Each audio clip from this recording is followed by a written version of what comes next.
Kidlat News Updates.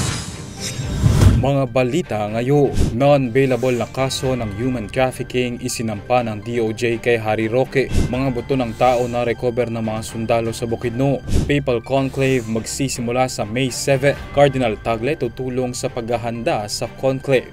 Ako po si Cesar Soriano para ihatid ang mga nangungunang mga balita sa buong kapuluan.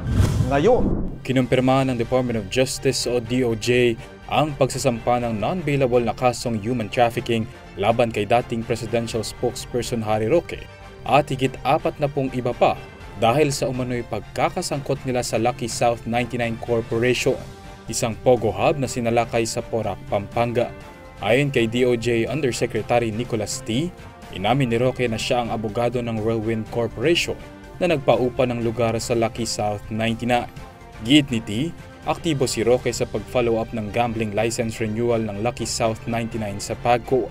Patunay ng kanyang mas malalim na papel sa operasyon na sinasabing naganap ang human trafficking. Naghihintay pa ang DOJ ng warrant of arrest. Si Roque na ngayon humihingi ng asylum sa Netherlands ay iginiit na ang kaso laban sa kanya ay political persecution dahil sa kanyang suporta sa mga Duterte.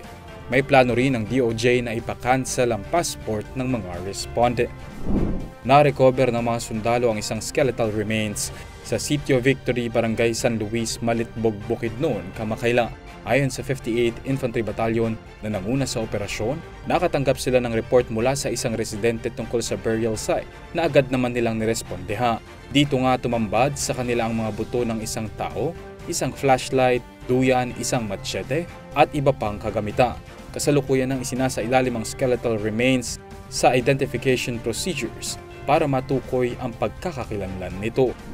Magsisimula ang conclave o ang pagpili sa bagong Santo Papa sa Mayo 7 ayon sa anunsyo ng Vatican. Sa nasabing pagpupulong, magsasama-sama ang Catholic Cardinals edad 80 pababa sa Sistine Chapel para pumili ng bagong leader ng simbahang Katolika. Sa 252 na cardinals na ipinatawag ng Vatican para sa pagpanaw ni Pope Francis, 135 lamang ang maaaring bumoto sa conclave. Kabilang dito ang 3 Pilipinong cardinal na sina Luis Antonio Cardinal Tagle, Manila Archbishop Jose Cardinal Advincula at Caloocan Bishop Pablo Virgilio Cardinal David.